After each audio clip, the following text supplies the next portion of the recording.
Good morning. On the western slope of Colorado, it's a beautiful day out here. San Juan Mountains down below. Well, here we are, end of February, but it's going to be a beautiful day. 60 degrees, 61, something like that. I think the plein air painting season is upon us, and I'm ready to go. My paintmobile, the bed of the truck, I've got my cot, my cowboy bedroll. I'll give you a link to the video that I did on what's in the cowboy bedroll, what makes it up. I've got some cooking gear, camping gear, etc. down below. The ice chest here. Some tripods and light standards for filming. And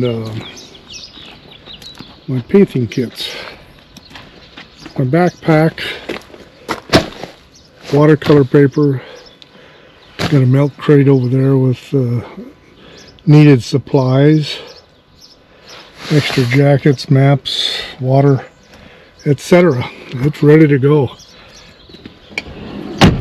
I've been holed up, stuck in the studio all winter. Well, we've had some nice weather. Could have been out painting. The high country is all snowed in.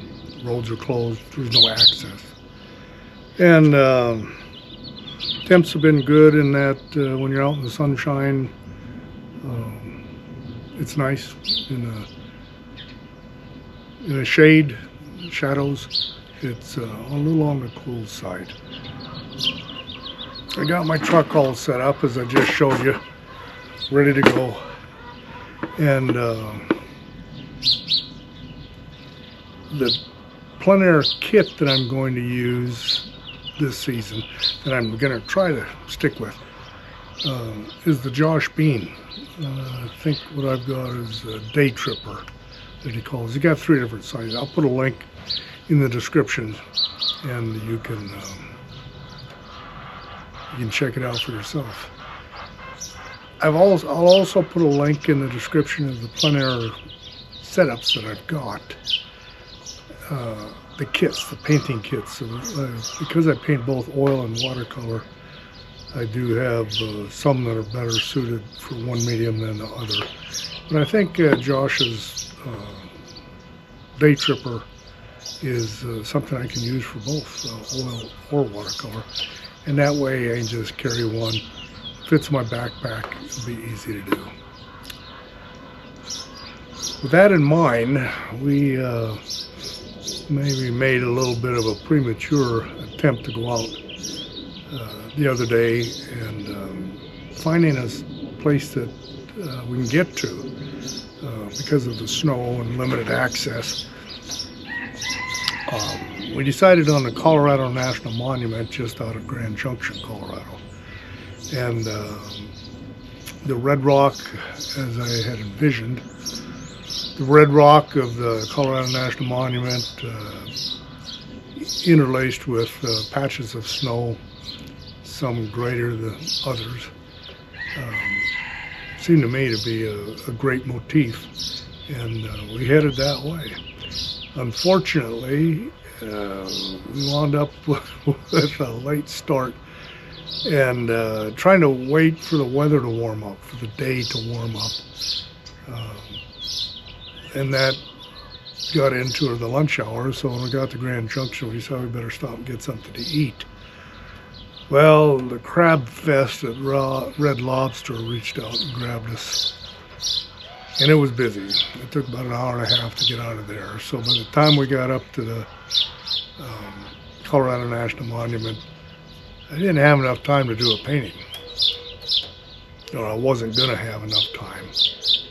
But not all was lost, because it turned out to be a great day to gather some copy. And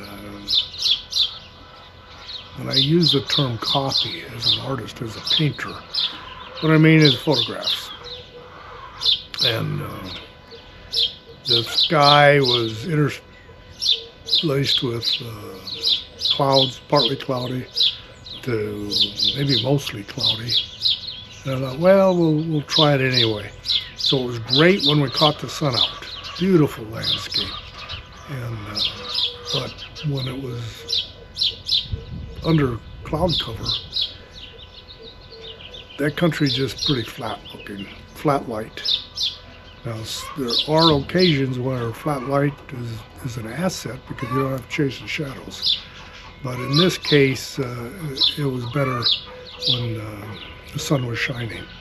But by the time we got around to the other side of the monument, stopped and took pictures and enjoyed the experience,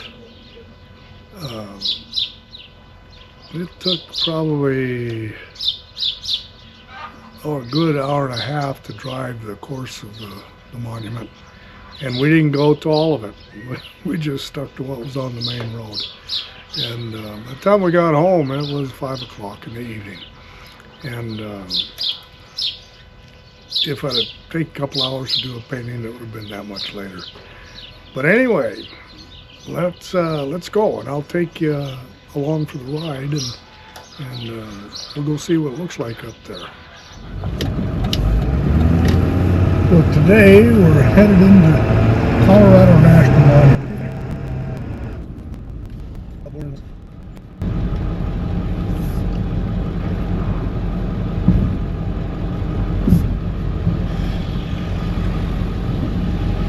Hello. Hi.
Here we are at the Independence Rock overlook. Grand Valley out there, Book Cliff Mountains in the far distance.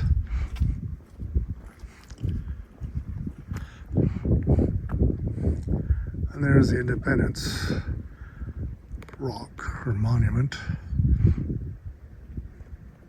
Every 4th of July, climbers climb to the top of it and hold a flag up.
Well, there you go.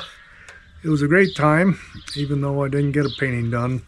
Traveling up to the Colorado National Monument, and we had a great day, great experience. There just wasn't any painting involved. Sometimes it works out that way. Well, we look forward to taking you along on more travel paint experience type videos as we get into the plein air season. We hope to have you along. Thanks for watching. We'll see you out there somewhere.